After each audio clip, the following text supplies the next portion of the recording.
Emergency bulletin ਦੇਖਣ ਵਾਲੇ ਸਾਰੇ ਦਰਸ਼ਕਾਂ ਦਾ ਸਵਾਗਤ ਹੈ। ਮੈਂ ਹਰਸ਼ਰਨ ਕੌਰ। ਬੁਲੇਟਿਨ ਦੇ ਵਿੱਚ ਕਈ ਖਾਸ ਖਬਰਾਂ ਨੇ। ਖਬਰਾਂ ਤੋਂ ਪਹਿਲਾਂ ਕੱਲ ਦੀ ਲੋਕ ਰਾਏ ਦਾ ਨਤੀਜਾ ਜਾਣ ਲੈਂਦੇ ਹਾਂ। ਕੱਲ ਦੀ ਲੋਕ ਰਾਏ ਸੀ ਕਿ ਕਿਸਾਨਾਂ ਦੀ ਹਮਾਇਤ ਅਤੇ ਜੂਨ 1984 ਹਮਲੇ ਦੇ ਵਿਰੋਧ ਵਿੱਚ ਟਵੀਟ ਕਰਨ ਤੋਂ ਬਾਅਦ ਸਰਕਾਰ ਦੇ ਕਹਿਣ ਤੇ ਟਵਿੱਟਰ ਨੇ ਪੰਜਾਬੀ ਗਾਇਕ ਜੈਜ਼ੀ ਬੀ ਦਾ ਟਵਿੱਟਰ ਅਕਾਊਂਟ ਬੰਦ ਕਰ ਦਿੱਤਾ ਹੈ। ਟਵਿੱਟਰ ਦੀ ਇਸ ਕਾਰਵਾਈ ਦੇ ਨਾਲ ਕੀ ਤੁਸੀਂ ਸਹਿਮਤ ਹੋ?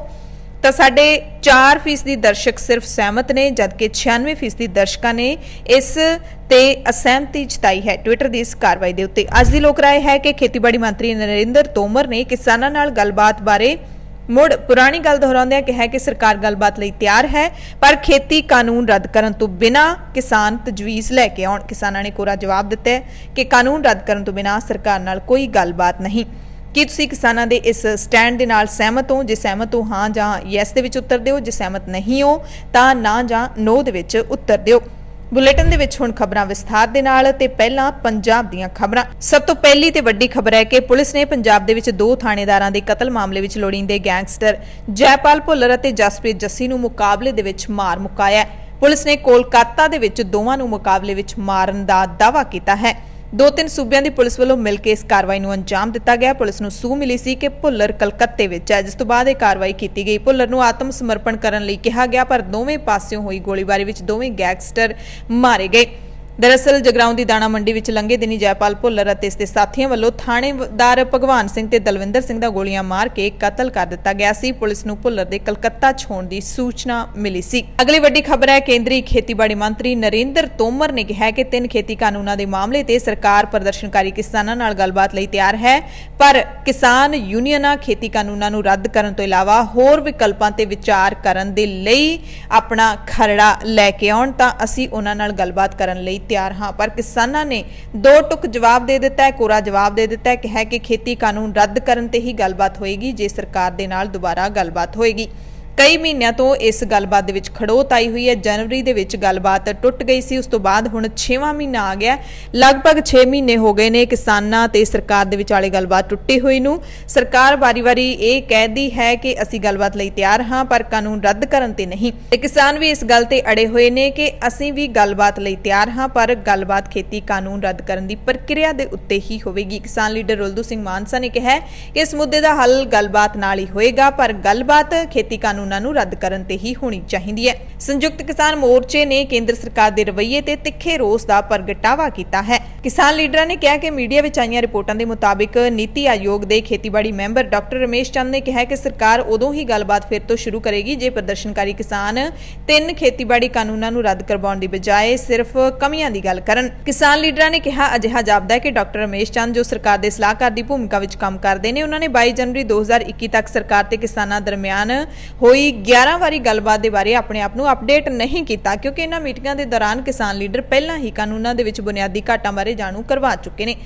ਕੇਂਦਰੀ ਮੰਤਰੀਆਂ ਨਾਲ ਹੋਈਆਂ ਉਹਨਾਂ ਮੀਟਿੰਗਾਂ ਦੇ ਵਿੱਚ ਕਿਸਾਨ ਲੀਡਰਾਂ ਨੇ ਪਹਿਲਾਂ ਹੀ ਸਪਸ਼ਟ ਕਰ ਦਿੱਤਾ ਸੀ ਕਿ ਇੰਨੀਆਂ ਕਮੀਆਂ ਕਾਰਨ ਕਿਸੇ ਵੀ ਤਰ੍ਹਾਂ ਕਾਨੂੰਨ 'ਚ ਸੋਧ ਕਰਨਾ ਠੀਕ ਨਹੀਂ ਹੋਏਗਾ, ਬਲਕਿ ਰੱਦ ਕਰਨਾ ਹੀ ਠੀਕ ਹੈ।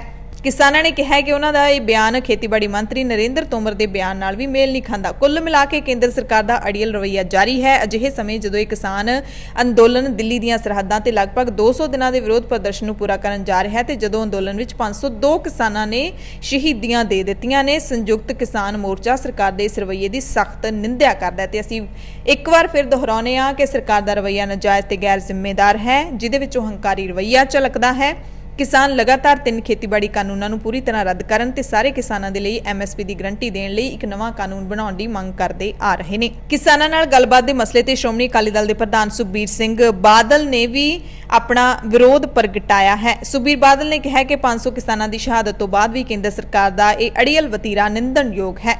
ਸੁਖਬੀਰ ਬਾਦਲ ਨੇ ਕਿਹਾ ਕਿ ਮੈਂ ਖੇਤੀਬਾੜੀ ਮੰਤਰੀ ਨਰਿੰਦਰ ਤੋਮਰ ਨੂੰ ਅਪੀਲ ਕਰਦਾ ਕਿ 194 ਦਿਨਾਂ ਤੋਂ ਮੋਰਚਿਆਂ ਤੇ ਬੈਠੇ ਕਿਸਾਨਾਂ ਦਾ ਦਰਦ ਸਮਝੋ, ਉਹਨਾਂ ਨਾਲ ਗੱਲ ਕਰੋ ਕਿ ਆਖਿਰਕਾਰ ਕਿਸਾਨ ਕਾਨੂੰਨ ਰੱਦ ਹੀ ਕਿਉਂ ਕਰਵਾਉਣਾ ਚਾਹੁੰਦੇ ਨੇ। ਕਿਸਾਨਾਂ ਨਾਲ ਜੁੜੀ ਹੋਰ ਅਹਿਮ ਖਬਰ ਹੈ ਜਿਹੜੀ ਕਿਸਾਨਾਂ ਨੂੰ ਮਨਜ਼ੂਰ ਨਹੀਂ ਹੈ। ਦਰਅਸਲ ਸਰਕਾਰ ਨੇ 2021-22 ਲਈ ਝੋਨੇ ਦਾ MSP ਯਾਨੀ ਕਿ ਘੱਟੋ-ਘੱਟ ਸਮਰਥਨ ਮੁੱਲ 72 ਰੁਪਏ ਵਧਾ ਕੇ 1940 ਰੁਪਏ ਪ੍ਰਤੀ ਕੁਇੰਟਲ ਕਰ ਦਿੱਤਾ ਹੈ। ਪਿਛਲੇ ਸਾਲ 1868 ਰੁਪਏ ਪ੍ਰਤੀ ਕੁਇੰਟਲ ਸੀ। ਖੇਤੀਬਾੜੀ ਮੰਤਰੀ ਨਰਿੰਦਰ ਤੋਮਰ ਨੇ ਕਿਹਾ ਕਿ ਅਸੀਂ ਫਸਲਾਂ ਦੀ MSP ਵਧਾ ਰਹੇ ਹਾਂ, ਅੱਗੇ ਵੀ ਇਸੇ ਤਰ੍ਹਾਂ ਹੀ ਵੱਧਦੀ ਰਹੇਗੀ। ਇਸ ਤਰ੍ਹਾਂ ਬਾਜਰੇ ਦਾ ਘੱਟੋ-ਘੱਟ ਸਮਰਥਨ ਮੁੱਲ 2150 ਤੋਂ ਵਧਾ ਕੇ 2250 ਰੁਪਏ ਕਰ ਦਿੱਤਾ ਗਿਆ ਹੈ। ਜਦਕਿ ਕਿਸਾਨਾਂ ਨੇ ਕਿਹਾ ਕਿ ਲੱਖਾਂ ਕਿਸਾਨਾਂ ਦੇ ਮਹੀਨਿਆਂ ਤੋਂ ਜਾਰੀ ਅੰਦੋਲਨ ਦੇ ਬਾਵਜੂਦ ਵੀ ਸਰਕਾਰ ਦਾ MSP ਜੁਮਲਾ ਜਾਰੀ ਹੈ। ਸੰਯੁਕਤ ਕਿਸਾਨ ਮੋਰਚੇ ਦੇ ਲੀਡਰਾਂ ਨੇ ਮੋਦੀ ਸਰਕਾਰ ਦੇ ਵੱਲੋਂ ਫਸਲਾਂ ਦੀ MSP ਸੰਬੰਧੀ ਜੁਮਲੇ ਜਾਰੀ ਰੱਖਣ ਤੇ ਤਿੱਖਾ ਰੋਸ ਜ਼ਾਹਿਰ ਕੀਤਾ ਹੈ। ਝੋਨੇ ਦੇ ਭਾਅ ਦੇ ਵਿੱਚ ਜਿਹੜਾ ਸਰਕਾਰ ਨੇ 72 ਰੁਪਏ ਦਾ ਵਾਅਦਾ ਕੀਤਾ ਹੈ, ਉਸ ਤੇ ਲੀਡਰਾਂ ਨੇ ਕਿਹਾ ਕਿ ਸਰਕਾਰ ਨੇ A+FL ਲਾਗਤ ਫਾਰਮੂਲਾ ਜਾਰੀ ਰੱਖਿਆ, ਜਦਕਿ ਕਿਸਾਨ C2+50 ਫਾਰਮੂਲੇ ਦੀ ਮੰਗ ਕਰ ਰਹੇ ਨੇ। ਮੱਕੀ ਵਰਗੀਆਂ ਫਸਲਾਂ ਤੇ ਮਹਿਜ਼ 20 ਰੁਪਏ ਕੁਇੰਟਲ ਵਾਅਦਾ ਕੀਤਾ ਗਿਆ, ਜੋ ਮੁਦਰਾਸਫੀਤੀ ਨੂੰ ਵੀ ਕਵਰ ਨਹੀਂ ਕਰਦਾ। ਬਹੁਤੇ ਕਿਸਾਨਾਂ ਨੂੰ ਅਸਲੀਅਤ ਦੇ ਵਿੱਚ ਘੱਟੋ-ਘੱਟ ਸਮਰਥਨ ਮੁੱਲ ਨਹੀਂ ਮਿਲਦਾ। ਕਿਸਾਨ MSP ਲਈ ਕਾਨੂੰਨੀ ਗਰੰਟੀ ਦੀ ਮੰਗ ਕਰਦੇ ਨੇ।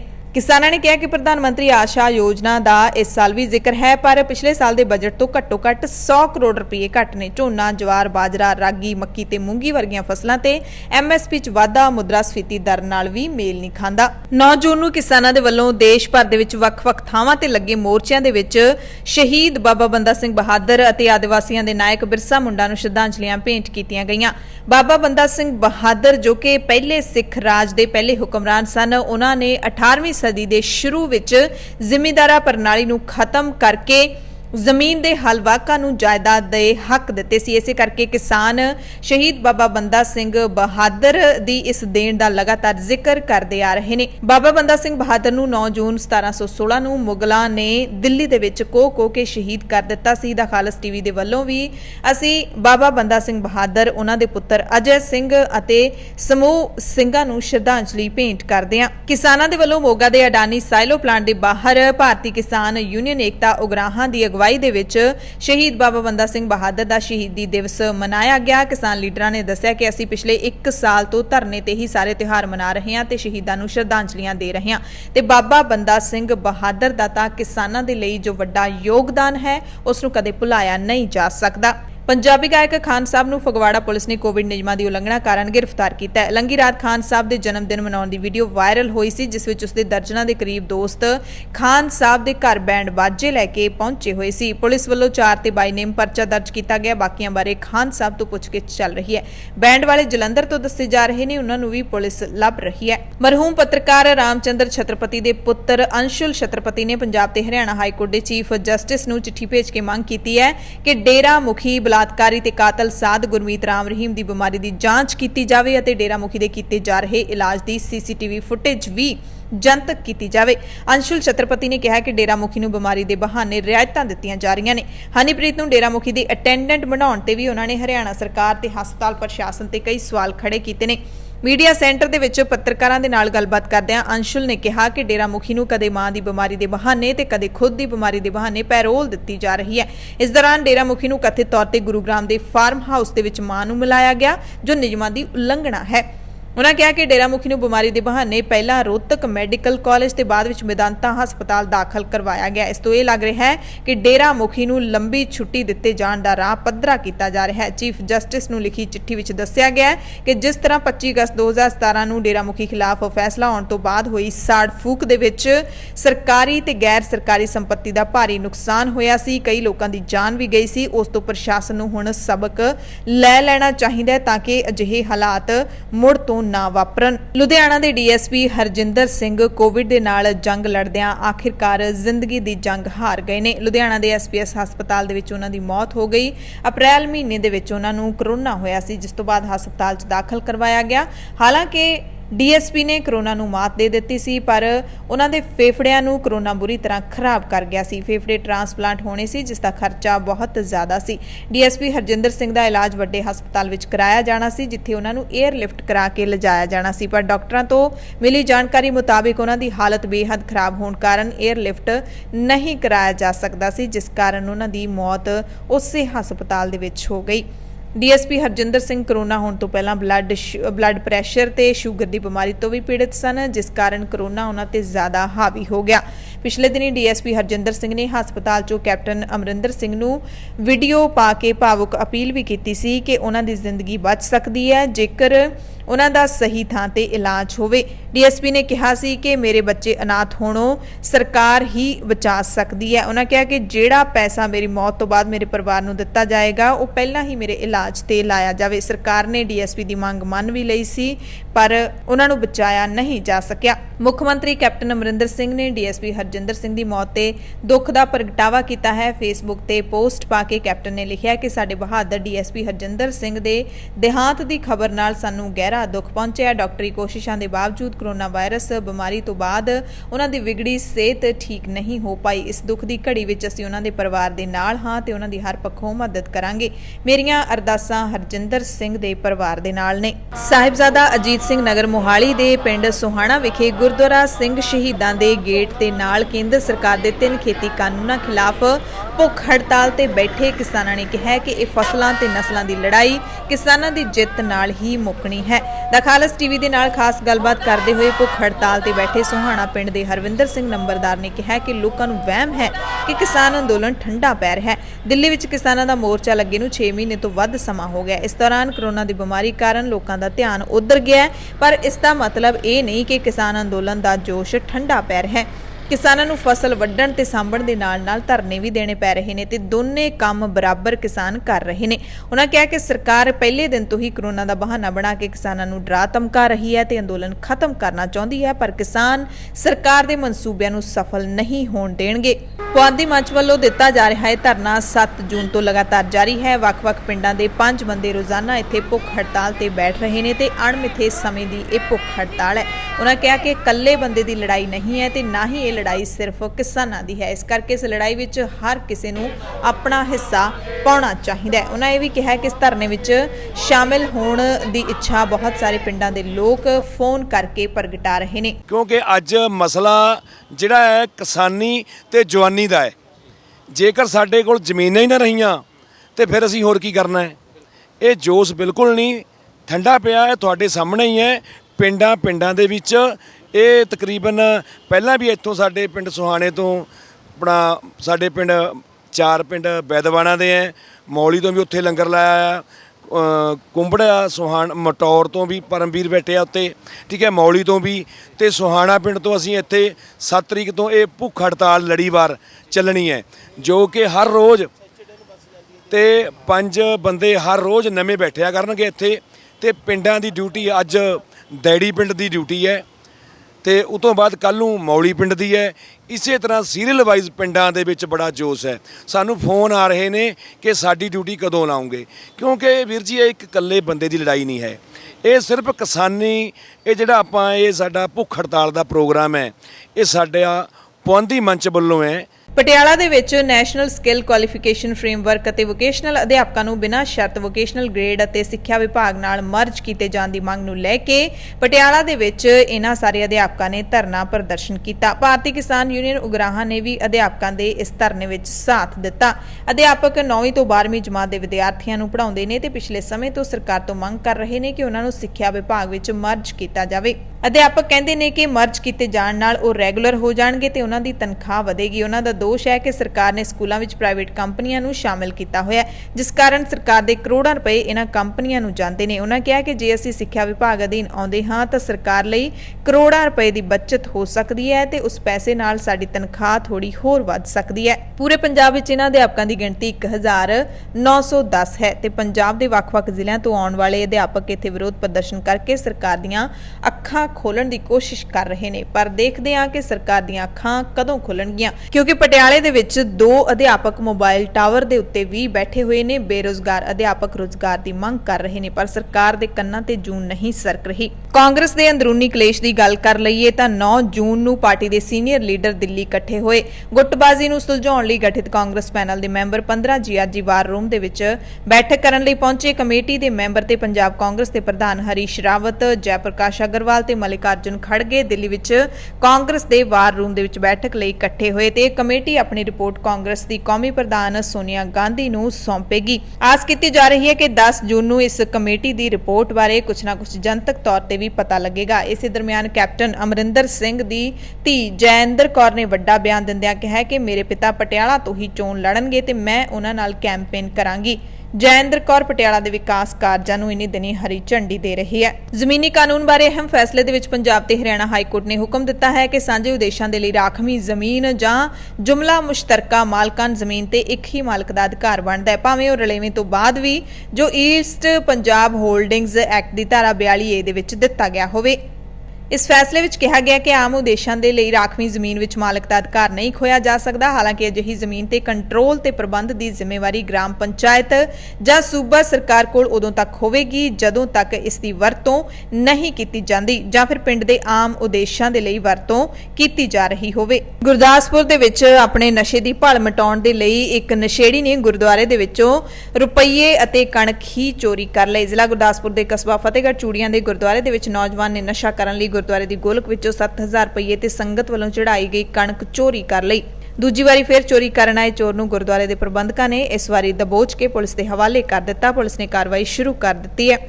ਕਸਬਾ ਫਤਿਹਗੜ੍ਹ ਚੂੜੀਆਂ ਦੇ ਗੁਰਦੁਆਰੇ ਦੇ ਪ੍ਰਧਾਨ ਸੁਖਵਿੰਦਰ ਸਿੰਘ ਨੇ ਦੱਸਿਆ ਕਿ ਗੁਰਦੁਆਰੇ ਦੀ ਪਿਛਲੀ ਖਿੜਕੀ ਖੁੱਲੀ ਹੋਈ ਸੀ। ਹਾਲ ਦੇ ਵਿੱਚ ਲੱਗਾ ਸੀਸੀਟੀਵੀ ਕੈਮਰਾ ਗਾਇਬ ਸੀ। ਚੈੱਕ ਕਰਨ ਤੇ ਪਤਾ ਲੱਗਿਆ ਕਿ 80 ਕਿਲੋ ਕਣਕ ਤੇ ਗੋਲਕ ਵਿੱਚੋਂ 7000 ਦੀ ਭੇਟਾ ਗਾਇਬ ਸੀ। ਦੂਸਰਾ ਸੀਸੀਟੀਵੀ ਕੈਮਰਾ ਚੈੱਕ ਕਰਨ ਤੇ ਦੇਖਿਆ ਕਿ ਇੱਕ ਨੌਜਵਾਨ ਚੱਪਲਾਂ ਸਮੇਤ ਖਿੜਕੀ ਤੋਂ ਗੁਰਦੁਆਰੇ ਵਿੱਚ ਦਾਖਲ ਹੋ ਕੇ ਚੋਰੀ ਕਰ ਰਿਹਾ ਸੀ। ਗੁਰਦੁਆਰੇ ਪ੍ਰਬੰਧਕਾਂ ਨੇ ਉਸ ਨੌਜਵਾਨ ਤੇ ਨਜ਼ਰ ਰੱਖੀ। ਜਦੋਂ ਅਗਲੇ ਦਿਨ ਫਿਰ ਚੋਰੀ ਕਰਨ ਆਇਆ ਤਾਂ ਉਸ ਨੂੰ ਦਬੋਚ ਲਿਆ ਤੇ ਨੌਜਵਾਨ ਦੀ ਪਛਾਣ ਗਗਨਦੀਪ ਉਰਫ ਗੋਲੂ ਵਜੋਂ ਹੋਈ ਹੈ। ਹਰਿਆਣਾ ਦੇ ਰੋਹਤਕ ਤੋਂ ਖਬਰ ਹੈ, ਸ਼ਰਮਸਾਰ ਕਰ ਦੇਣ ਵਾਲੀ ਖਬਰ ਹੈ, ਜਿੱਥੇ ਲੰਗੀ ਰਾਤ ਸ਼ਹਿਰ ਦੀ ਤੇਜ ਕਲੋਨੀ ਦੇ ਵਿੱਚ ਰਾਜ ਪੱਧਰੀ ਮੁੱਕੇਬਾਜ਼ ਅਤੇ ਮਾਡਲ ਕਾਮੇਸ਼ ਦੀ ਤੇਜ਼ਧਾਰ ਹਥਿਆਰਾਂ ਨਾਲ ਬਦਮਾਸ਼ਾਂ ਨੇ ਹੱਤਿਆ ਕਰ ਦਿੱਤੀ। ਮਾਡਲ ਕਾਮੇਸ਼ ਇੱਕ ਨਾਬਾਲਿਗ ਲੜਕੀ ਨਾਲ ਛੇੜਛਾੜ ਕਰਨ ਦੇ ਮਾਮਲੇ ਵਿੱਚ ਦੋਵਾਂ ਧਿਰਾਂ ਵਿਚਾਲੇ ਲੜਾਈ ਵਿੱਚ ਦਖਲ ਦੇਣ ਗਿਆ ਸੀ। ਕਤਲ ਦੀ ਸਾਰੀ ਘਟਨਾ ਸੀਸੀਟੀਵੀ 'ਚ ਕੈਦ ਹੋ ਗਈ ਹੈ। ਮਾਮਲੇ ਵਿੱਚ ਪੁਰਾਣੀ ਸਬਜ਼ੀ ਮੰਡੀ ਥਾਣਾ ਕਾਰਵਾਈ ਕਰਨ ਦੇ ਵਿੱਚ ਰੁੱਝਿਆ ਹੋਇਆ। ਪੁਲਿਸ ਦਾ ਕਹਿਣਾ ਹੈ ਕਿ ਜਲਦ ਹੀ ਸਾਰੇ ਦੋਸ਼ੀਆਂ ਨੂੰ ਗ੍ਰਿਫਤਾਰ ਕਰ ਲਵਾਂਗੇ। ਦਰਅਸਲ ਤੇਜ ਕਲੋਨੀ ਦੇ ਕਈ ਨੌਜਵਾਨ ਕਾਫੀ ਸਮੇਂ ਤੋਂ ਇੱਕ ਨਾਬਾਲਿਗ ਲੜਕੀ ਨਾਲ ਛੇੜਛਾੜ ਕਰ ਰਹੇ ਸੀ। ਨੌਜਵਾਨਾਂ ਦੇ ਵਿਰੋਧ ਕਰਨ ਤੇ ਲੰਗੀ ਰਾਤ ਦੋਵਾਂ ਧਿਰਾਂ ਵਿਚਾਲੇ ਲੜਾਈ ਹੋ ਗਈ। ਇਸ ਦੌਰਾਨ ਇੱਕ ਨੌਜਵਾਨ ਨੇ ਤੇਜ਼ਧਾਰ ਹਥਿਆਰ ਨਾਲ ਬਚਾ ਲਈ ਗਏ ਕਾਮੇਸ਼ ਤੇ ਹਮਲਾ ਕਰ ਦਿੱਤਾ।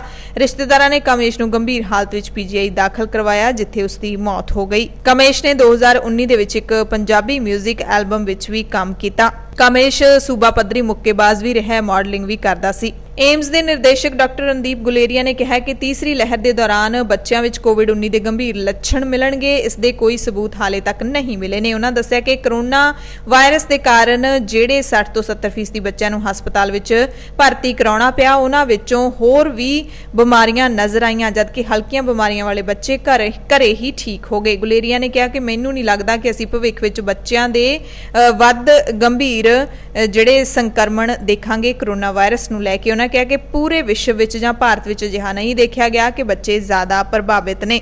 ਇਸ ਕਰਕੇ ਇਹ ਸਿਰਫ ਅਫਵਾਹਾਂ ਹੀ ਨੇ ਕਿ ਤੀਸਰੀ ਲਹਿਰ ਦੇ ਵਿੱਚ ਬੱਚੇ ਜ਼ਿਆਦਾ ਪ੍ਰਭਾਵਿਤ ਹੋਣਗੇ। ਮੋਦੀ ਸਰਕਾਰ ਨੇ ਨਿੱਜੀ ਹਸਪਤਾਲਾਂ ਦੇ ਲਈ ਕੋਵਿਡ ਵੈਕਸੀਨ ਦੀ ਵੱਧ ਤੋਂ ਵੱਧ ਕੀਮਤ ਤੈਅ ਕਰ ਦਿੱਤੀ ਹੈ, ਜਿਸ ਤੋਂ ਬਾਅਦ ਹੁਣ ਨਿੱਜੀ ਹਸਪਤਾਲ ਕੋਵੈਕਸਿਨ ਦੇ 1410 ਰੁਪਏ ਅਤੇ ਕੋਵਿਸ਼ੀਲਡ ਦੇ 780 ਰੁਪਏ ਵੱਧ ਤੋਂ ਵੱਧ ਵਸੂਲ ਕਰ ਸਕਦੇ ਨੇ।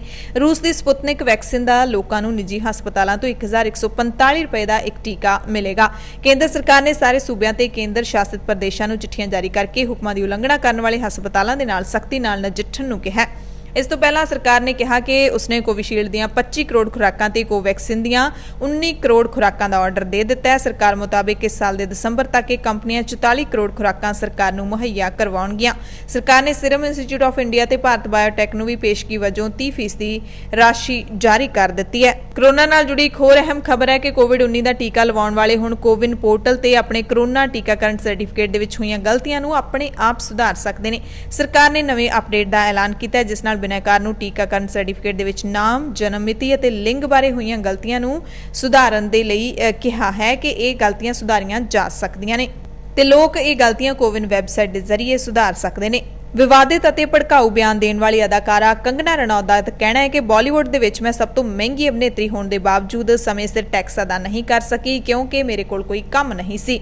ਮੰਗਲਵਾਰ ਰਾਤ ਨੂੰ ਆਪਣੀ ਇੰਸਟਾਗ੍ਰam ਪੋਸਟ ਦੇ ਵਿੱਚ ਕੰਗਨਾ ਨੇ ਕਿਹਾ ਕਿ ਮੈਂ ਆਪਣੇ ਕੋਲ ਟੈਕਸ ਦਾ ਅੱਧਾ ਹਾਲੇ ਸਰਕਾਰ ਨੂੰ ਦੇਣਾ ਹੈ। ਉਹਨੇ ਕਿਹਾ ਕਿ ਭਾਵੇਂ ਮੈਂ ਸਭ ਤੋਂ ਵੱਧ ਉੱਪਰਲੀ ਟੈਕਸ ਸਲੈਬ ਵਿੱਚ ਆਉਂਦੀ ਹਾਂ ਤੇ ਆਪਣੀ ਆਮਦਨੀ ਦਾ 45% ਟੈਕਸ ਦੇ ਤੌਰ ਤੇ ਦਿੰਦੀ ਹਾਂ, ਚਾਹੇ ਮੈਂ ਸਭ ਤੋਂ ਵੱਧ ਟੈਕਸ ਅਦਾ ਕਰਨ ਵਾਲੀ ਅਭਿਨੇਤਰੀ ਹਾਂ, ਪਰ ਕੰਮ ਨਾ ਹੋਣ ਕਾਰਨ ਮੈਂ ਪਿਛਲੇ ਸਾਲ ਦੇ ਟੈਕਸ ਦਾ ਅੱਧਾ ਵੀ ਭੁਗਤਾਨ ਨਹੀਂ ਕਰ ਸਕੀ।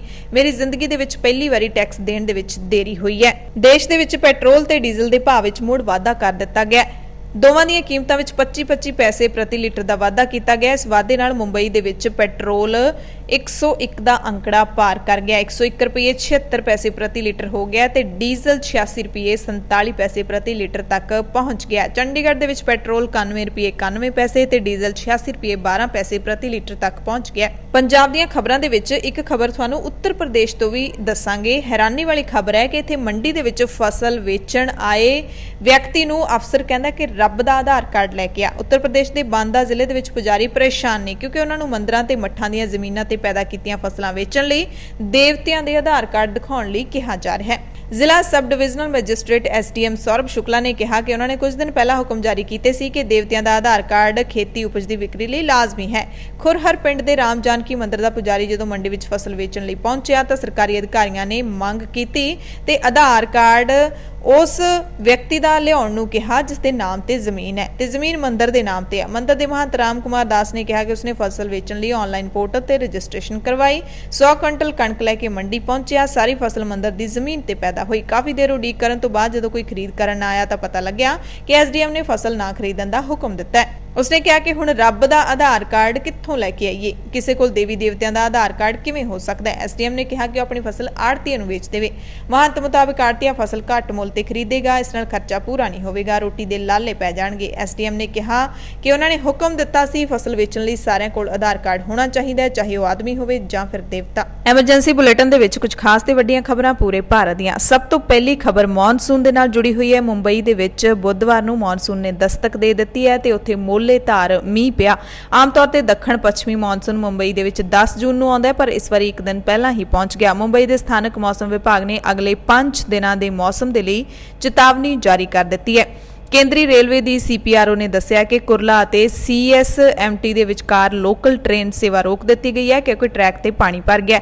ਇਹ ਸੇਵਾ ਸਵੇਰੇ 9:50 ਤੇ ਰੋਕ ਦਿੱਤੀ ਗਈ ਸੀ ਜਿਸ ਨੂੰ ਪਾਣੀ ਘਟਣ ਤੋਂ ਬਾਅਦ ਹੀ ਦੁਬਾਰਾ ਸ਼ੁਰੂ ਕੀਤਾ ਜਾਏਗਾ। ਕਿਸੇ ਵਕਤ ਰਾਹੁਲ ਗਾਂਧੀ ਦੇ ਖਾਸਮ ਖਾਸ ਰਹੇ ਜਿਤਨ ਪ੍ਰਸਾਦ ਪਾਲਾ ਬਦਲ ਕੇ ਬੀਜੇਪੀ ਦੇ ਵਿੱਚ ਸ਼ਾਮਿਲ ਹੋ ਗਏ ਨੇ। ਸਾਬਕਾ ਕੇਂਦਰੀ ਮੰਤਰੀ ਤੇ ਨੌਜਵਾਨ ਕਾਂਗਰਸੀ ਨੇਤਾ ਜਿਤਨ ਪ੍ਰਸਾਦ ਭਾਜਪਾ ਦੇ ਵਿੱਚ ਸ਼ਾਮਿਲ ਹੋ ਗਏ ਨੇ। ਕਾਂਗਰਸ ਲੀਡਰ ਰਾਹੁਲ ਗਾਂਧੀ ਦੇ ਨੇੜਲੇ ਮੰਨੇ ਜਾਂਦੇ ਪ੍ਰਸਾਦ ਦਾ ਉੱਤਰ ਪ੍ਰਦੇਸ਼ ਵਿਧਾਨ ਸਭਾ ਚੋਣਾਂ ਤੋਂ ਪਹਿਲਾਂ ਬੀਜੇਪੀ ਦੇ ਵਿੱਚ ਚਲੇ ਜਾਣਾ ਕਾਂਗਰਸ ਦੇ ਲਈ ਵੱਡਾ ਝਟਕਾ ਹੈ। ਕੇਂਦਰੀ ਮੰਤਰੀ ਪਿਊਸ਼ ਗੋਇਲ ਤੇ ਬੀਜੇਪੀ ਸੰਸਦ ਮੈਂਬਰ ਅਨਿਲ ਬਲੂਨੀ ਦੀ ਹਾਜ਼ਰੀ ਵਿੱਚ ਪ੍ਰਸਾਦ ਨੇ ਬੀਜੇਪੀ ਦੀ ਮੈਂਬਰਸ਼ਿਪ ਹਾਸਲ ਕੀਤੀ। ਡੋਮਿਨਿਕਾ ਹਾਈ ਕੋਰਟ ਨੇ ਭਗੌੜੇ ਹੀਰਾ ਕਾਰੋਬਾਰੀ ਮੇਹੁਲ ਚੌਕਸੀ ਦੀ ਜ਼ਮਾਨਤ ਤੇ ਸੁਣਵਾਈ 11 ਜੂਨ ਤੱਕ ਮੁਲਤਵੀ ਕਰ ਦਿੱਤੀ ਹੈ। ਸਥਾਨਕ ਮੀਡੀਆ ਰਿਪੋਰਟਾਂ ਦੇ ਮੁਤਾਬਿਕ ਮੈਜਿਸਟ੍ਰੇਟ ਦੇ ਵੱਲੋਂ ਜ਼ਮਾਨਤ ਪਟੀਸ਼ਨ ਰੱਦ ਕਰਨ ਤੋਂ ਬਾਅਦ ਚੌਕਸੀ ਨੇ ਹਾਈ ਕੋਰਟ ਕੋਲ ਪਹੁੰਚ ਕੀਤੀ ਹੈ। ਭਾਰਤ ਨੇ ਤਾਲਿਬਾਨ ਪ੍ਰਤੀ ਆਪਣੀ ਨੀਤੀ ਵਿੱਚ ਫੇਰਬਦਲ ਕਰਦਿਆਂ ਪਹਿਲੀ ਵਾਰੀ ਤਾਲਿਬਾਨ ਧੜਿਆਂ ਤੇ ਲੀਡਰਾਂ ਨਾਲ ਗੱਲਬਾਤ ਸ਼ੁਰੂ ਕੀਤੀ ਹੈ। ਹਿੰਦੁਸਤਾਨ ਟਾਈਮਜ਼ ਦੀ ਖਬਰ ਦੇ ਮੁਤਾਬਿਕ ਇਹਨਾਂ ਲੀਡਰਾਂ ਦੇ ਵਿੱਚ ਮੁੱਲਾ ਬਾਰਬਰ ਵੀ ਸ਼ਾਮਲ ਨੇ। ਇਸ ਨਵੇਂ ਘਟਨਾਕ੍ਰਮ ਦੇ ਪਿੱਛੇ ਅਫਗਾਨਿਸਤਾਨ ਵਿੱਚੋਂ ਵੱਡੀ ਗਿਣਤੀ ਵਿੱਚ ਅਮਰੀਕੀ ਫੌਜ ਦੀ ਵਾਪਸੀ ਵੀ ਹੈ।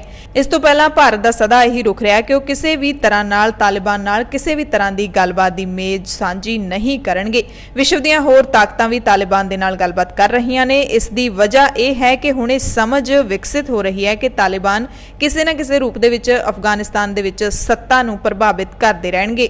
ਉੱਤਰ ਪ੍ਰਦੇਸ਼ ਤੋਂ ਦਰਦਨਾਕ ਹਾਦਸੇ ਦੀ ਖਬਰ ਹੈ ਜਿੱਥੇ ਕਾਨਪੁਰ ਵਿੱਚ ਇੱਕ ਬੱਸ ਦੇ ਲੋਡਰ ਨਾਲ ਟਕਰਾਉਣ ਤੋਂ ਬਾਅਦ ਪੁਲ ਤੋਂ ਹੇਠਾਂ ਡਿੱਗਣ ਕਰਕੇ 17 ਲੋਕਾਂ ਦੀ ਮੌਤ ਹੋ ਗਈ। ਭਿਆਨਕ ਹਾਦਸੇ ਤੋਂ ਬਾਅਦ ਦੁੱਖ ਦਾ ਪ੍ਰਗਟਾਵਾ ਕਰਦਿਆਂ ਪ੍ਰਧਾਨ ਮੰਤਰੀ ਨਰਿੰਦਰ ਮੋਦੀ ਨੇ ਵੀ ਟਵੀਟ ਕੀਤਾ।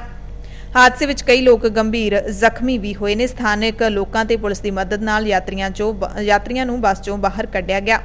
ਮੋਦੀ ਨੇ ਮ੍ਰਿਤਕਾਂ ਦੇ ਰਿਸ਼ਤੇਦਾਰਾਂ ਨੂੰ ਪ੍ਰਧਾਨ ਮੰਤਰੀ ਕੌਮੀ ਰਾਹਤ ਫੰਡ ਵਿੱਚੋਂ 2 ਲੱਖ ਰੁਪਏ ਤੇ ਜ਼ਖਮੀਆਂ ਨੂੰ 50-50 ਹਜ਼ਾਰ ਰੁਪਏ ਦੀ ਵਿੱਤੀ ਸਹਾਇਤਾ ਦੇਣ ਦਾ ਐਲਾਨ ਕੀਤਾ ਹੈ।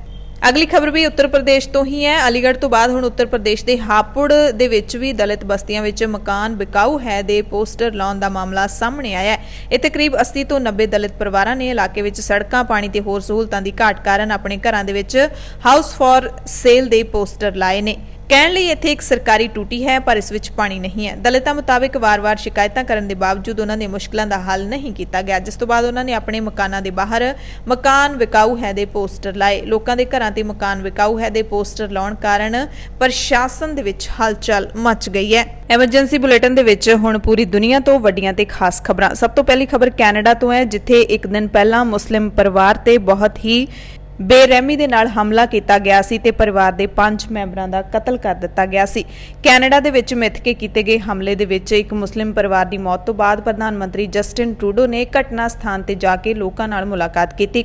ਟਰੂਡੋ ਨੇ ਟਵੀਟ ਕਰਕੇ ਕਿਹਾ ਕਿ ਪੂਰੇ ਦੇਸ਼ ਦੇ ਕੈਨੇਡਾ ਵਾਸੀ ਇਸ ਗੱਲ ਤੇ ਦੁਖੀ ਨੇ ਤੇ ਇਕੱਠੇ ਖੜੇ ਨੇ। ਉਹਨਾਂ ਕਿਹਾ ਕਿ ਜੋ ਵੀ ਅਫਜ਼ਲ ਪਰਿਵਾਰ ਨੂੰ ਜਾਣਦੇ ਸੀ, ਉਹਨਾਂ ਦੇ ਜਿਉਂਦੇ ਬੱਚੇ ਨੂੰ ਜਾਣਦੇ ਸੀ, ਲੰਡਨ ਵਿੱਚ ਮੁਸਲਮਾਨਾਂ ਅਤੇ ਕੈਨੇਡਾ ਦੇ ਵਿੱਚ ਵਸੇ ਸਾਰੇ ਭਾਈਚਾਰਿਆਂ ਨੂੰ ਜਾਣਦੇ ਨੇ, ਜੋ ਸਾਰੇ ਗੁੱਸਾ ਜਾਂ ਦੁੱਖ ਜਾਂ ਡਰ ਮਹਿਸੂਸ ਕਰ ਰਹੇ ਨੇ ਉਹ ਇਹ ਨਾ ਸਮਝਣ ਕਿ ਉਹ ਇਕੱਲੇ ਨੇ। ਪੂਰੇ ਦੇਸ਼ ਵਿੱਚ ਕੈਨੇਡਾ ਦੇ ਲੋਕ ਤੁਹਾਡੇ ਨਾਲ ਖੜੇ ਨੇ ਤੇ ਤੁਹਾਡੇ ਦੁੱਖ ਦੇ ਵਿੱਚ ਸ਼ਾਮਿਲ ਨੇ, ਅੱਜ ਰਾਤ ਵੀ ਤੇ ਹਮੇਸ਼ਾ ਲਈ ਵੀ। ਟਰੂਡੋ ਨੇ ਇਸ ਘਟਨਾ ਦੀ ਨਿੰਦਾ ਕਰਦੇ ਹੋਏ ਕਿਹਾ ਸੀ ਕਿ ਇਹ ਇੱਕ ਅੱਤਵਾਦੀ ਹਰਕਤ ਹੈ। ਇਸ ਘਟਨਾ ਵਿੱਚ ਪਰਿਵਾਰ ਦਾ 9 ਸਾਲ ਦਾ ਬੱਚਾ ਜਿਹੜਾ ਉਹ ਬਚਿਆ ਹੈ, ਬਾਕੀ ਸਾਰੇ ਮੈਂਬਰ ਜਿਹੜੇ ਟਰੱਕ ਨੇ ਦਰੜ ਕੇ ਮਾਰ ਦਿੱਤੇ ਸੀ ਤੇ ਬੱਚਾ ਹਸਪਤਾਲ ਦੇ ਵਿੱਚ ਦਾਖਲ ਹੈ, ਖਤਰੇ ਤੋਂ ਬਾਹਰ ਹੈ। ਅਗਲੀ ਖਬਰ ਕਰੋਨਾ ਦੇ ਨਾਲ ਜੁੜੀ ਹੋਈ ਹੈ, ਖਾਸ ਕਰਕੇ ਕਰੋਨਾ ਦੀ ਉਤਪਤੀ ਦੇ ਨਾਲ ਜੁੜੀ ਹੋਈ ਹੈ। ਅਮਰੀਕਾ ਦੇ ਵਿੱਚ ਇੱਕ ਮਸ਼ਹੂਰ ਰਿਪਬਲਿਕਨ ਸੈਨੇਟਰ ਨੇ ਕਿਹਾ ਹੈ ਕਿ ਕਰੋਨਾ ਵਾਇਰਸ ਚੀਨ ਤੋਂ ਆਇਆ ਹੈ, ਜਦੋਂ ਕਿ ਬੈਸਟ ਵੈਕਸੀਨ ਅਮਰੀਕਾ ਤੋਂ ਆ ਰਹੀ ਹੈ। ਸੈਨੇਟਰ ਜੌਨ ਕੈਨੇਡੀ ਨੇ ਕਿਹਾ ਕਿ ਕਰੋਨਾ ਵਾਇਰਸ ਖਤਮ ਨਹੀਂ ਹੋਇਆ, ਅਮਰੀਕਾ ਵਿੱਚ ਹੁਣ ਹਾਲਾਤ ਠੀਕ ਨੇ, ਪਰ ਦੱਖਣੀ ਅਮਰੀਕਾ ਦੇ ਵਿੱਚ ਠੀਕ ਨਹੀਂ। ਸਬ ਸਹਾਰਾ ਅਫਰੀਕਾ ਦੇ ਵਿੱਚ ਵੀ ਹਾਲਾਤ ਠੀਕ ਨਹੀਂ, ਭਾਰਤ ਦੇ ਵਿੱਚ ਵੀ ਹਾਲਾਤ ਖਰਾਬ ਨੇ ਅਤੇ ਤੱਥ ਕੇਵਲ ਤੱਥ ਹੀ ਨੇ। ਮੈਂ ਇਸ ਨੂੰ ਸਿਆਸੀ ਬਿਆਨ ਨਹੀਂ ਬਣਾਉਣਾ ਚਾਹੁੰਦਾ, ਪਰ ਵਾਇਰਸ ਚੀਨ ਤੋਂ ਆਇਆ ਹੈ ਤੇ ਚੰਗੀ ਵੈਕਸੀਨ ਅਮਰੀਕਾ ਤੋਂ ਆ ਰਹੀ ਹੈ। ਅਗਲੀ ਖਬਰ ਵੀ ਅਮਰੀਕਾ ਤੋਂ ਹੈ। ਵਿਸਕੌਨਸਨ ਦੇ ਸਾਬਕਾ ਫਾਰਮਾਸਿਸਟ ਨੂੰ ਕੋਵਿਡ-19 ਟੀਕੇ ਦੀਆਂ 500 ਤੋਂ ਵੱਧ ਖੁਰਾਕਾਂ ਬਰਬਾਦ ਕਰਨ ਦੇ ਦੋਸ਼ ਵਿੱਚ 3 ਸਾਲ ਕੈਦ ਦੀ ਸਜ਼ਾ ਸੁਣਾਈ ਗਈ ਹੈ।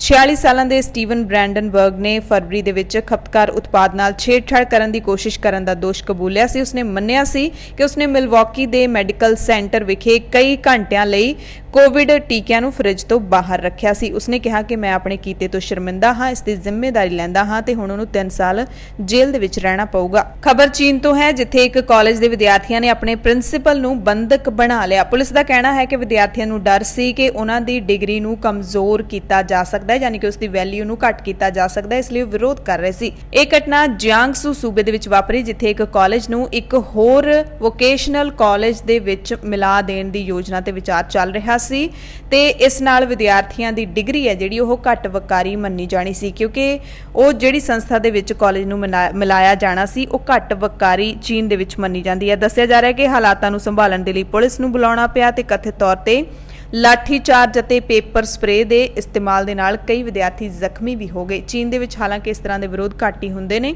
ਪਰ ਜਿਆਂਗਸੂ ਸੂਬੇ ਦੇ ਵਿੱਚ ਜਿਹੜੀ ਇਹ ਘਟਨਾ ਵਾਪਰੀ ਹੈ ਇਸ ਨੂੰ ਪੂਰੇ ਚੀਨ ਦੇ ਵਿੱਚ ਮੋਰੀ ਖਬਰ ਦੇ ਵਾਂਗੂ ਦਿਖਾਇਆ ਜਾ ਰਿਹਾ ਹੈ। ਅਮਰੀਕਾ ਤੇ ਆਸਟ੍ਰੇਲੀਆ ਦੀਆਂ ਸੂਈਆ ਏਜੰਸੀਆਂ ਨੇ ਅਪਰਾਧੀਆਂ ਵੱਲੋਂ ਵਰਤੀ ਜਾਂਦੀ ਇੱਕ ਮੈਸੇਜਿੰਗ ਐਪ ਨੂੰ ਹੈਕ ਕਰਕੇ ਉਹਨਾਂ ਦੇ ਲੱਖਾਂ ਦੀ ਗਿਣਤੀ ਵਿੱਚ ਐਨਕ੍ਰਿਪਟਡ ਸੁਨੇਹੇ ਪੜ੍ਹ ਲਏ। ਇਸ ਤੋਂ ਬਾਅਦ 18 ਮੁਲਕਾਂ ਦੇ ਵਿੱਚ ਛਾਪੇਮਾਰੀ ਕੀਤੀ ਗਈ ਤੇ 800 ਤੋਂ ਵੱਧ ਲੋਕਾਂ ਨੂੰ ਗ੍ਰਿਫਤਾਰ ਕੀਤਾ ਗਿਆ। ਇਸ ਆਪਰੇਸ਼ਨ ਦੇ ਵਿੱਚ ਯੂਰਪੀਅਨ ਯੂਨੀਅਨ ਦੀ ਜਾਂਚ ਏਜੰਸੀ ਯੂਰੋਪੋਲ ਨੇ ਵੀ ਹਿੱਸਾ ਲਿਆ। ਸੂਈਆ ਏਜੰਸੀਆਂ ਨੇ FBI ਵੱਲੋਂ ਚਲਾਈ ਜਾ ਰਹੀ ਐਨੋਮ ਨਾਂ ਦੀ ਇੱਕ ਮੋਬਾਈਲ ਐਪ ਨੂੰ ਅਪਰਾਧੀਆਂ ਵਿੱਚ ਚੋਰੀ ਛੁਪੇ ਸਾਂਝਾ ਕੀਤਾ। ਇਹ ਆਪਰੇਸ਼ਨ 2018 ਵਿੱਚ ਐਨੋਮ ਐਪ ਨੂੰ ਹੈਕ ਕਰਨ ਦੇ ਮੰਤਵ ਨਾਲ ਸ਼ੁਰੂ ਕੀਤਾ ਗਿਆ। ਗੈਂਗ ਇਸ ਐਪ ਨੂੰ ਸੁਰੱਖਿਅਤ ਸਮਝ ਕੇ ਵਰਤ ਰਹੇ ਸੀ ਤੇ ਪੁਲਿਸ ਉਹਨਾਂ ਦੇ ਮੈਸੇਜ ਪੜ੍ਹ ਰਹੀ ਸੀ, ਜਿਸ ਦਾ ਗੈਂਗਸ ਨੂੰ ਪਤਾ ਹੀ ਨਹੀਂ ਸੀ। FBI ਨੇ ਇਸ ਆਪਰੇਸ਼ਨ ਨੂੰ ਟਰੋਜਨ ਦਾ ਨਾਮ ਦਿੱਤਾ ਤੇ ਇਹ ਕਿਸੇ ਐਨਕ੍ਰਿਪਟਡ ਨੈਟਵਰਕ ਤੇ ਸੂਈਆ ਏਜੰਸੀਆਂ ਦੀ ਹੁਣ ਤੱਕ ਦੀ ਸਭ ਤੋਂ ਵੱਡੀ ਧਾੜ ਸੀ। ਇਸ ਐਪ ਦੇ ਜ਼ਰੀਏ ਕੀਤੀ ਗਈ ਛਾਪੇਮਾਰੀ ਸਦਕਾ ਆਸਟ੍ਰੇਲੀਆ, ਏਸ਼ੀਆ, ਦੱਖਣੀ ਅਮਰੀਕਾ ਤੇ ਪੱਛਮੀ ਏਸ਼ੀਆ ਵਿੱਚ ਨਸ਼ੀਲੇ ਪਦਾਰਥਾਂ ਦੇ ਕਾਰੋਬਾਰੀਆਂ ਦੀ ਧਰਪਕੜ ਕੀਤੀ ਗਈ ਹੈ, ਯਾਨੀ ਕਿ ਬਹੁਤ ਵੱਡੀ ਗਿਣਤੀ ਦੇ ਵਿੱਚ ਇਹਨਾਂ ਨੂੰ ਫੜਿਆ ਗਿਆ ਹੈ। ਇਜ਼ਰਾਈਲ ਦੇ ਵਿੱਚ ਬੈਂਜਾਮਿਨ ਨੇਤਨਯਾਹੂ ਦੀ ਹੁਣ ਖਤਮ ਹੋਣ ਜਾ ਰਹੀ ਇਜ਼ਰਾਈਲੀ ਸਰਕਾਰ ਨੇ ਧਾਰਮਿਕ ਰਾਸ਼ਟਰਵਾਦੀਆਂ ਨੂੰ ਇੱਕ ਮਾਰਚ ਕੱਢਣ ਦੀ ਇਜਾਜ਼ਤ ਦੇ ਦਿੱਤੀ ਹੈ, ਜਿਸ ਲਈ ਪਹਿਲਾਂ ਇਨਕਾਰ ਕਰ ਦਿੱਤਾ ਗਿਆ ਸੀ। ਇਸ ਮਾਰਚ ਤੋਂ ਡਰ ਸੀ ਕਿ ਇਸ ਨਾਲ ਇੱਕ ਵਾਰ ਫਿਰ ਇੱਕ ਨਵਾਂ ਟਕਰਾਅ ਸ਼ੁਰੂ ਹੋ ਸਕਦਾ ਹੈ। ਇਹ ਫਲੈਗ ਮਾਰਚ ਯਰੂਸ਼ਲਮ ਦੇ ਮੁਸਲਿਮ ਕੁਆਰਟਰ ਤੋਂ ਹੋ ਕੇ ਗੁਜ਼ਰਨਾ ਸੀ, ਪਰ ਪੁਲਿਸ ਨੇ ਅਸਲੀ ਰੂਟ ਨੂੰ ਖਾਰਜ ਕਰ ਦਿੱਤਾ। ਅੱਜ ਇਹ ਮਾਰਚ ਨਿਕਲਣਾ ਸੀ, ਪਰ ਹੁਣ ਰੂਟ ਖਾਰਜ ਕੀਤੇ ਜਾਣ ਤੋਂ ਬਾਅਦ ਇਹ ਮਾਰਚ ਮੰਗਲਵਾਰ ਨੂੰ ਨਿਕਲੇਗਾ। ਗਾਜ਼ਾ ਦਾ ਕੰਟਰੋਲ ਕਰਨ ਵਾਲੇ ਇਸਲਾਮੀ ਅੰਦੋਲਨ ਹਮਾਸ ਨੇ ਧਮਕੀ ਦਿੱਤੀ ਹੈ ਕਿ ਜੇ ਇਹ ਮਾਰਚ ਨਿਕਲਦਾ ਹੈ ਤਾਂ ਅੱਗੇ ਟਕਰਾਅ ਵਧੇਗਾ। ਲੰਘੇ ਮਹੀਨੇ ਇਜ਼ਰਾਈਲ ਤੇ ਗਾਜ਼ਾ ਦੇ ਵਿੱਚ ਕਰੀਬ 11 ਦਿਨਾਂ ਤੱਕ ਚੱਲੇ ਸੰਘਰਸ਼ ਵਿੱਚ ਘੱਟ ਤੋਂ ਘੱਟ 242 ਫਲਸਤੀਨੀਆਂ ਦੀ ਤੇ ਇਜ਼ਰਾਈਲ ਵਿੱਚ 13 ਲੋਕਾਂ ਦੀ ਮੌਤ ਹੋ ਗਈ ਸੀ। ਅਮਰੀਕਾ ਵਿੱਚ ਪ੍ਰਵਾਸੀਆਂ ਦੀ ਦੂਸਰੀ ਸਭ ਤੋਂ ਵੱਡੀ ਆਬਾਦੀ ਵਾਲੇ ਭਾਰਤੀ ਮੂਲ ਦੇ ਨਾਗਰਿਕਾਂ ਨੂੰ ਰੋਜ਼ਾਨਾ ਵਿਤਕਰੇ ਤੇ ਧਰੂਵੀਕਰਨ ਦਾ ਸਾਹਮਣਾ ਕਰਨਾ ਪੈਂਦਾ ਹੈ। ਇਹ ਖੁਲਾਸਾ ਇੱਕ ਸਰਵੇਖਣ ਦੇ ਵਿੱਚ ਹੋਇਆ। ਭਾਰਤੀ ਅਮਰੀਕੀਆਂ ਦੀ ਸਮਾਜਿਕ ਹਕੀਕਤ 2020 ਦੇ ਭਾਰਤੀ ਅਮਰੀਕੀ ਰੁਝਾਨਾਂ ਦੇ ਸਰਵੇਖਣ ਦੇ ਨਤੀਜੇ।